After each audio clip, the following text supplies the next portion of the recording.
অবশেষে পশ্চিমবঙ্গ সরকার দ্বারা অন্নপূর্ণা ভাণ্ডার প্রকল্পের যে অফিসিয়াল ফর্ম, সেই অফিসিয়াল ফর্ম কিন্তু প্রকাশিত করে দেওয়া হয়েছে। অনস্ক্রিন তোমরা সেই ফর্মটি দেখতে পাচ্ছ। প্রথমেই তোমাদের বলি যে তোমরা এই ফর্মটা পাবে কোথা দিয়ে বা ডাউনলোড করবে কোথা দিয়ে। তোমরা গুগলে চলে আসবে, আসার পরে জাস্ট লিখবে অন্নপূর্ণা ভাণ্ডার অফিসিয়াল ওয়েবসাইট। এটা লেখার পরে দেখবে এই যে অশোক স্তম্ভ দেওয়া যে ওয়েবসাইটটা রয়েছে গভর্নমেন্ট অফ ওয়েস্ট বেঙ্গল, এই অফিসিয়াল ওয়েবসাইটে কিন্তু তোমাদের ক্লিক করতে হবে। বাকি যে ওয়েবসাইটগুলো রয়েছে এগুলোতে ক্লিক করলে হবে না।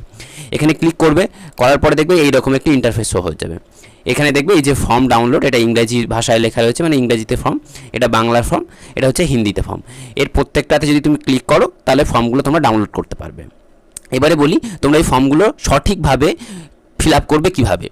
তো প্রথমে এই ফর্মটাকে ওপেন করে নিচ্ছি। দেখো আমি প্রথমে বাংলা ফর্মটা নিয়ে নিচ্ছি, তাহলে তোমাদের বুঝতে সুবিধা হবে। এখানে কি বলা হচ্ছে দেখো, প্রথমে হচ্ছে বিভাগ বা ক্ষেত্র রয়েছে, বিকল্প বা ইনপুট রয়েছে, আর নির্দেশনা রয়েছে। প্রথমে একটা জিনিস আমি আপনাদের সকলকে জানিয়ে দিই যে এই যে ফর্মটা, এটা কিন্তু তোমরা পঞ্চায়েত থেকেও পেতে পারো, অনলাইন সাইবার ক্যাফে দিয়েও পেতে পারো, বা সংশ্লিষ্ট ভিডিও থেকেও তোমরা পেতে পারবে ফর্মটা।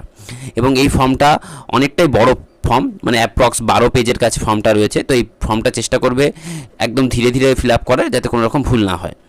আমি যেমনভাবে বলছি তেমনভাবে যদি তোমরা ফিল আপ করো তাহলে কোনো রকম তোমাদের সমস্যা হবে না। তাহলে দেখো ফর্মটা কীভাবে ফিল আপ করতে হয়। প্রথমে 1 নম্বরে রয়েছে পরিবারের প্রধানের নাম। তো তোমাদের যে পরিবারের প্রধান রয়েছে বা হেড অফ দ্য ফ্যামিলি, অর্থাৎ বাড়ির যিনি বয়স জ্যেষ্ঠ, তার নামটা কিন্তু এইখানে লিখে দিতে হবে পুরো। যদি তুমি বাংলায় ফিল আপ করো তাহলে বাংলাতে লিখবে, আর যদি ইংরেজি ফর্মটাতে ফিল আপ করো ইংরেজিতে লিখবে, ঠিক আছে। এবং সেই নামটা, যে নামটা লিখবে সেটা যেন হুবহু একই আধার কার্ড থাকে, মানে আধার কার্ডে যে নামটা থাকবে সেই নামটা এখানে লিখবে। দ্বিতীয়, জন্ম তারিখ। জন্ম তারিখটা লিখতে হবে যেটা আধার কার্ডে রয়েছে। প্রথমে দিন, তারপরে মাস, তারপরে বছর। ধরো কারোর জন্ম হচ্ছে 12/3/2004, তাহলে সে 12 লিখবে, তারপরে 03 লিখবে, তারপরে 2004 2004 লিখবে। পরিবারের প্রধানের লিঙ্গ, যদি পুরুষ হয় পুরুষ দেবে, মহিলা হলে মহিলা দেবে। পরিবারের প্রধানের আধার কার্ড নম্বর, তার আধার কার্ড নম্বরটা এখানে দেবে। যদি ডিজিটাল রেশন কার্ড থাকে তাহলে সেই ডিজিটাল রেশন কার্ডের যে আইডি নম্বর সেটা এখানে দিয়ে দেবে। তারপরে আরও একটা জিনিস এখানে বলে দিই, আপনাদের মনে অনেকের প্রশ্ন হতে পারে দাদা জন্ম তারিখটা কি বাংলায় লিখবো না ইংরেজিতে লিখবো। দেখো যে কোনো ফর্মই হোক না কেন, যদি সংখ্যাগুলো ইংরেজিতে লেখা হয় তাহলে যারা ভেরিফিকেশান করে তাদের বুঝতে সুবিধা হয়। তো তোমরা চেষ্টা করবে এখানে ইংরেজিতেই লেখার। তারপরে রয়েছে পরিবারের সদস্য সংখ্যা। পরিবারের সদস্য সংখ্যা যেমন রয়েছে, আপনাদের পরিবারে যদি 4 জন হয় তাহলে 4 জন লিখবে, 5 জন হলে 5 জন লিখবে, সেটাও কিন্তু এখানে ইংরেজিতেই লিখে দিতে পারো। এবার হচ্ছে ঠিকানা। সেই ঠিকানাটা কিন্তু এখানে আপনাদের ডিটেলসে লিখতে হবে। যদি কেউ গ্রামে থেকে থাকেন তাহলে গ্রামের নাম দেবেন, তারপরে পোস্ট অফিস দেবেন, তারপরে থানা দেবেন, তারপরে জেলা দেবেন, তারপরে পিন নম্বর দেবেন, এইভাবে দিয়ে দেবেন। পুরো ঠিকানাটা এখানে লিখবেন। যোগাযোগ নম্বর, যে আপনাদের যে পরিবারের প্রধান রয়েছে সেই পরিবারের প্রধানের যে মোবাইল নম্বরটা, সেই মোবাইল নম্বরটা এখানে দিয়ে দেবেন। এবং সেই মোবাইল নম্বরটা অবশ্যই যেন আধারের সাথে লিঙ্ক করা থাকে, সেই নম্বরটাই দেবেন। তারপরে হচ্ছে দেখো পরিবারের সকলের ডিটেলস এখানে জানতে চাওয়া হয়েছে। প্রথমে হচ্ছে পরিবারের প্রধানের নাম এখানে দেবেন, জন্ম তারিখ এখানে দেবে, লিঙ্গ এখানে দেবেন, এবং পরিবারের প্রধানের আধার নম্বর, সেই আধার নম্বর কিন্তু এখানে দিতে হবে। এবার এখানে দেখো একটা পাশে একটা চেক বক্স দিয়েছে যে আপনি যে আবেদন করছে, এখানে তো প্রথমে দেখো পরিবারের প্রধান, এটা হ্যাঁ করলেন।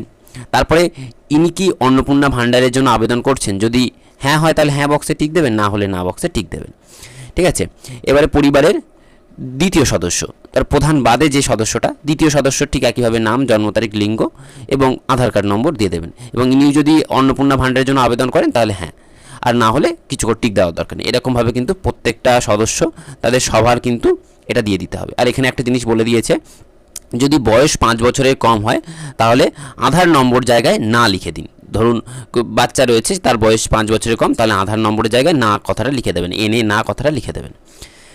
পরবর্তী রয়েছে, এইভাবে তোমরা ফিল আপ করে নিলেন। এবং এখানে দেখো একটা এতে পরিবারে মূলত 5টা সদস্যের ফিল আপ করা যাচ্ছে। তারপরে হচ্ছে পরিবারের প্রধান এবং পরিবারের সকল প্রাপ্তবয়স্কদের ব্যাংকের অ্যাকাউন্ট, মানে তাদের যে ব্যাংকের অ্যাকাউন্টের তথ্যটা এখানে দিতে হচ্ছে। প্রথম হচ্ছে এই যে হেড অফ দ্য ফ্যামিলি, তার ব্যাংকের যে নাম, মানে তার ব্যাংকের বইয়ের নাম দিতে হবে, ব্যাংকের অ্যাকাউন্ট নাম্বারটা এখানে দেবেন এবং আইএফসি কোডটা এখানে দেবেন। এবং তারপরে তাদের বাকি যে সদস্য রয়েছে, তাই বাকি সদস্যের কিন্তু ঠিক একইভাবে দিয়ে দেবেন, মানে ব্যাংকের অ্যাকাউন্টের যে ডিটেলস সেটা এখানে দিয়ে দেবেন। এবং এখানে কিন্তু আরও একটা জিনিস বলেছে যে ডিবিটি ক্রেডিটের জন্য কিন্তু যে লিঙ্ক, আধারের সাথে ব্যাংকের লিঙ্ক হওয়া কিন্তু অত্যন্ত আবশ্যক, সেটাই কিন্তু এখানে বলেছে। তারপরেরটাতে দেখুন যে এপিক নম্বর, এখানে রয়েছে যে হেড অফ দ্য ফ্যামিলি রয়েছে তার এপিক নম্বরটা এখানে দিয়ে দেবে। এবং এইখানে আরও একটা জিনিস রয়েছে, বিধানসভা ক্ষেত্র এবং অংশ। দেখবে এই কিছুদিন আগেই তো আমাদের ভোট হয়েছে, তো ভোটের যে স্লিপটা দিয়েছিল সেখানে দেখবে বিধানসভা ক্ষেত্রে নাম ছিল এবং তার যে অংশ নম্বর সেটাও কিন্তু ছিল। তো এই বিধানসভা ক্ষেত্র এবং তার অংশটা কিন্তু এখানে দিয়ে দিতে হবে। তারপরে এই হেড অফ দ্য ফ্যামিলির হওয়ার পরে বাকি যে সকল সদস্য রয়েছে তাদের দিয়ে দেবে। এবার অনেকের ক্ষেত্রে এমন হতে পারে যে 18 বছরের কম হয়েছে, যাদের ভোটার কার্ড নেই, তো তাদের ক্ষেত্রে কিন্তু এখানে নামটা দেওয়ার দরকার পড়বে না।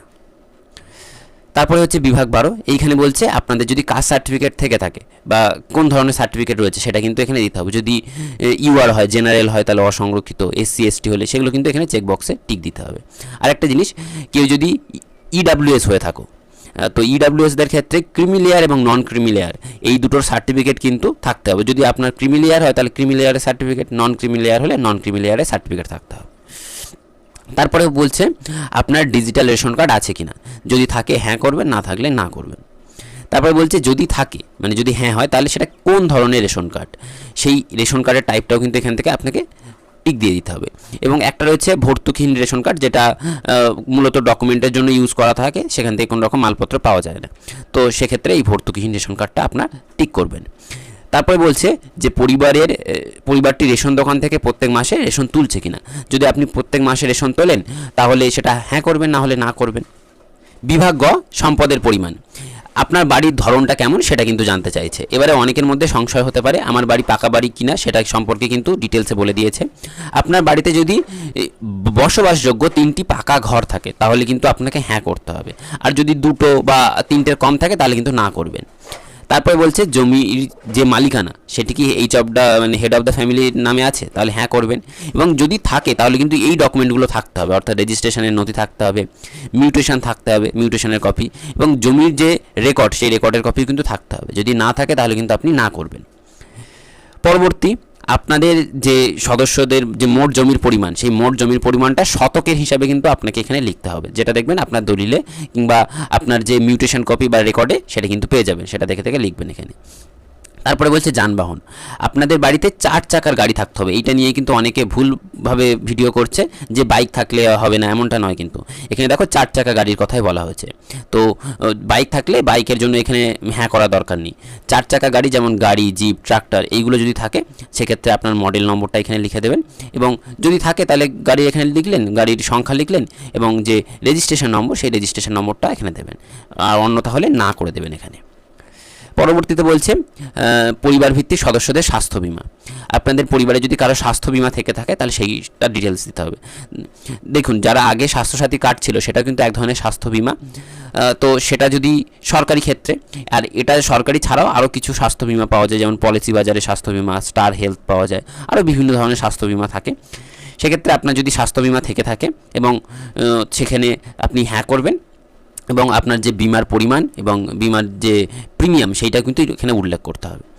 যেমন হেড অফ দ্য ফ্যামিলি সরকারি বা বেসরকারি সেটা ডিক্লেয়ার করতে হবে, প্রিমিয়ামের বিবরণ ডিক্লেয়ার করতে হবে। যদি স্বাস্থ্যসাথী কার্ড, যদি এখন স্বাস্থ্যসাথী কার্ড আর নেই, এখন ওইটাকে চেঞ্জ করে আয়ুষ্মান কার্ড করা হচ্ছে, তো আপনার যদি মনে হয় যে আপনার আয়ুষ্মান কার্ড হয়ে গেছে তাহলে আপনি হ্যাঁ করবেন, অন্যথা না করবেন, ঠিক আছে। এরকমভাবে বাকি সকল সদস্যদের কিন্তু একইভাবে ফিল আপ করে দিতে হবে। তারপরে দিয়েছে আয় বা পেশা, আপনি যদি আয় বা আয়কর বা ট্যাক্স দিয়ে থাকেন তাহলে আপনি হ্যাঁ করবেন, অন্যথা না করবেন। আপনি যদি ট্যাক্স না দিয়ে থাকেন তাহলে কিন্তু অবশ্যই আপনি এই না বক্সে ক্লিক করে দেবেন। তারপরে বলছে পরিবারের সদস্যদের প্যান কার্ড, যদি এখানে আপনি হ্যাঁ দিয়ে থাকেন, মানে এই ট্যাক্সের এইখানে যদি হ্যাঁ দিয়ে থাকেন তাহলেই কিন্তু আপনাকে এখানে প্যান কার্ডের বিবরণ দিতে হবে, অন্যথা কিন্তু প্যান কার্ডের বিবরণ দেওয়ার দরকার নেই। যেমন দেখুন এখানে হ্যাঁ কথাটা দিয়েছে, যদি হ্যাঁ হয় তাহলে আপনার নাম এবং প্যান কার্ডের নম্বর উল্লেখ করবেন, অথবা না বক্সে ক্লিক করে দেবেন, যেমনটা এখানে বলেছে, ঠিক আছে। এরকমভাবে প্রত্যেক সদস্যদের দেওয়ার দেওয়া রয়েছে যে এইচ অফ দ্য ফ্যামিলি মানে হেড অফ দ্য ফ্যামিলির নাম, তারপর প্যান কার্ড নম্বর, এমনভাবে দিয়েছে যদি কারো ট্যাক্স দিয়ে থাকে তবে। তারপর বলছে কর্মসংস্থানের ধরন, হেড অফ দ্য ফ্যামিলি কী কাজ করে সেটা, যদি সরকারি হয় সরকারি, বেসরকারি হলে বেসরকারি, ধরো পার্ট টাইম কেউ কাজ করছে তাহলে সেই অনুযায়ী কিন্তু দিয়ে দেবে, যদি বেকার হয় তো বেকার দেবে, নাহলে পরিযায়ী শ্রমিক হলে যেমনটা হবে তেমনটাই দিয়ে দেবে। তারপর বলছে বাকি যে সদস্য ছিল সেই সদস্যদের তারা কি কেমন পেশার সাথে যুক্ত সেটাও কিন্তু এখানে দিতে হচ্ছে। ধরো কোনো মহিলা রয়েছে, সেই মহিলার জন্য সে তো এখানে দেখো মানে গৃহে থাকে, তো সেক্ষেত্রে আপনি অন্যান্যটাতে ক্লিক করবেন। এইভাবে দেখো বাকি সকল সদস্য দিয়ে দেবে, মানে তথ্যগুলো দিয়ে দেবে। তারপরে বলছে পরিবারের সদস্যদের শিক্ষাগত যোগ্যতা, তো সেক্ষেত্রে যে শিক্ষাগত যোগ্যতাতে কতজন শিক্ষিত রয়েছে এবং কতজন অশিক্ষিত রয়েছে সেই সদস্যের সংখ্যা কিন্তু দিতে হবে। ধরো একজন শিক্ষিত তাহলে 1, বাকি 2 জন অশিক্ষিত তাহলে 2, এমনভাবে কিন্তু ইংরেজিতে লিখে দেবে।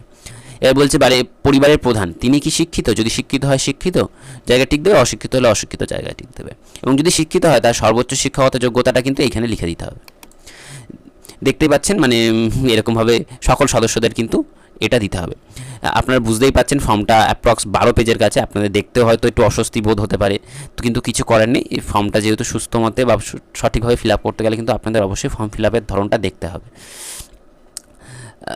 তারপরে রয়েছে যে পরিবারের সদস্য সেই সদস্যদের মধ্যে কেউ সাংবিধানিক পদে রয়েছে কিনা, মন্ত্রী, প্রধান, বিধায়ক, সাংসদ, গ্রামের সদস্য, যদি থেকে থাকে তাহলে হ্যাঁ করবেন এবং তার পদটা লিখে দেবেন, আর যদি না থাকে তাহলে না লিখে দেবেন।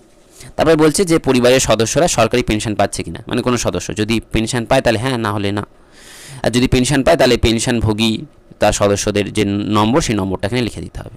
তারপরে যদি জিএসটি দিয়ে থাকে তাহলে জিএসটি হ্যাঁ অথবা না সেটা দিয়ে দেবেন। তারপরে বলেছে পরিবারের মোট বার্ষিক আয়, মানে আপনাদের পরিবারের সকল যে সদস্য রয়েছে তাদের প্রত্যেক বছরে কত টাকা ইনকাম করছে সেই টোটাল পরিমাণটা কিন্তু এখানে দিতে হবে। ঠিক আছে। তারপরে বলছে যে সিএএতে আবেদন করেছিল তাদের বর্তমান অবস্থা।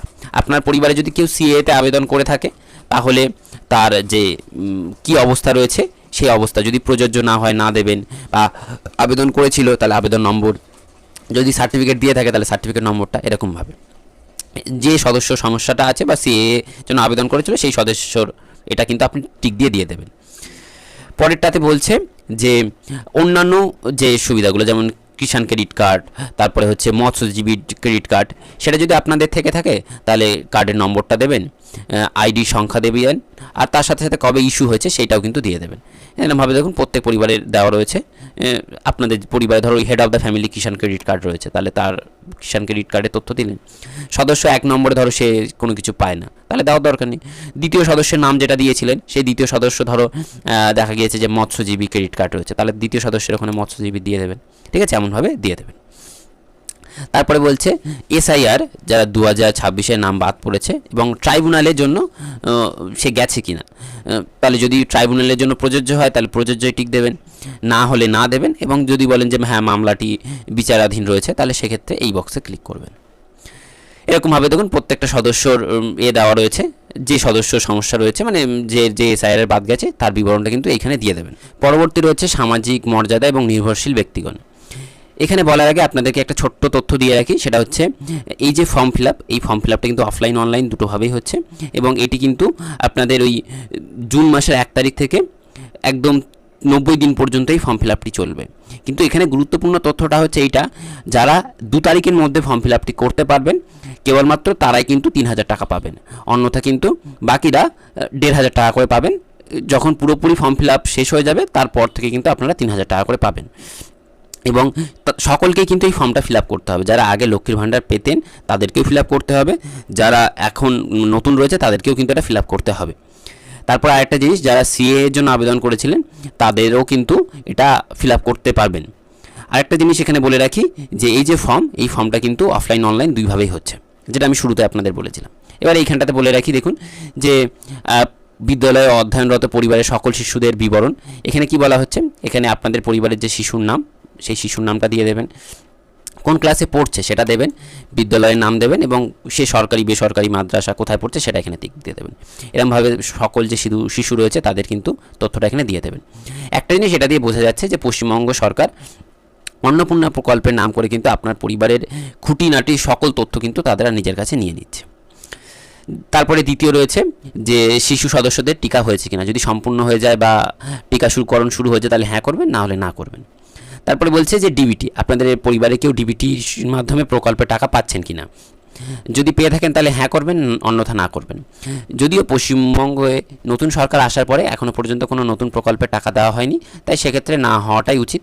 কিন্তু এখন একটা প্রকল্পে টাকা দেওয়া হচ্ছে, সেটা হচ্ছে কিষাণ ক্রেডিট কার্ডের মাধ্যমে কিন্তু সেই টাকাটা দেওয়া হচ্ছে। আপনাদের পরিবারে যদি কেউ কিষাণ ক্রেডিট কার্ড করে থাকে তাহলে কিন্তু তিনি টাকাটা পেয়ে থাকবেন, তখন হ্যাঁ করতে হবে এবং প্রকল্পের নাম কিষাণ ক্রেডিট কার্ড কিন্তু লিখে দিতে হবে, অন্যথা কিন্তু না করবেন। ঠিক একইভাবে দেখুন প্রথম সদস্য, দ্বিতীয় সদস্য, তৃতীয় সদস্য, এইগুলো কিন্তু বলা রয়েছে ডিটেলস। যা যদি হয় তাহলে হ্যাঁ করবেন, নাহলে না করবেন। এরপরে সবচেয়ে গুরুত্বপূর্ণ বিষয় হচ্ছে সম্মতিপত্র। আপনি এই সম্মতিপত্রে এখানে টিক দেবেন এবং এখানে আপনার পরিবারের যে প্রধান ছিল সেই প্রধানে কিন্তু এখানে স্বাক্ষর করতে হবে। এবং এখানে দেখুন আরও একটা জিনিস বলা হয়েছে যে পরিবার সম্পর্কে ডিটেলসে বলা হয়েছে। পরিবার বলতে কাদের বোঝানো হবে? যারা একসাথে বাস করছেন এবং এক রান্নাঘরের খাবার খেয়ে থাকেন। ধরুন এমন হয়েছে আপনার পরিবারে আপনি এবং আপনার স্ত্রী একটা রান্নাঘরে বা আলাদা করে রান্না করে খান এবং আপনার ছেলে এবং বৌমা এবং আপনার নাতি ওরা আলাদা রান্না করে খায়, তাহলে সেক্ষেত্রে কিন্তু আপনাদের জন্য দুটো পরিবার হিসাবে গণ্য করা হবে। তাই আপনাদের দুটো পরিবারের জন্য দুটো ফর্ম ফিল আপ করতে হবে। ঠিক আছে, এরপরে রয়েছে সম্মতিপত্র যেটা রয়েছে, এটা হয়তো আপনাদের ফিল আপ করতে হবে না, তাও আমি বলে দিচ্ছি, কারণ যেহেতু দুটো দিন টাইম দিয়েছে সেক্ষেত্রে কিন্তু ভিড় হবে, তো এটা ফিল আপ করে যেতে পারেন। এখানে আপনার নাম লিখবেন, পুত্রকন্যার নাম লিখবেন, গ্রামের নাম, পঞ্চায়েতের নাম, এইখানে ব্লক, আর এখানে পৌরসভা, এখানে হচ্ছে জেলার নাম। যদি ব্লক মানে না থেকে থাকে তাহলে পৌরসভা হলো ব্লক, যেটা খুশি। তারপরে বলছে যে এখানে এই তারিখ দিয়ে দেবেন, এখানে স্থান দিয়ে দেবেন। এটাতে আপনার কিছু করার দরকার নেই, এটা হয়তো আপনাদের এইখান থেকে কেটে দেখবেন আপনাদের দিয়ে দেবে, এইখান থেকে কেটে আপনাদেরকে ফেরত দিয়ে দেবে। এই ছিল হচ্ছে ফর্মটা। এই ফর্মটা চেষ্টা করেছি আমি যতটা সম্ভব সহজভাবে বলে দেওয়ার। তারপরে যদি আপনাদের কোনো জায়গায় বুঝতে অসুবিধা হয়ে থাকে তাহলে অবশ্যই তোমরা কমেন্ট বক্সে জানিয়ে দেবে, তার ভিত্তিতে আমি দরকার হয় একটা ভিডিও করে দেবো। তাহলে দেখা হচ্ছে পরবর্তী নতুন ভিডিও।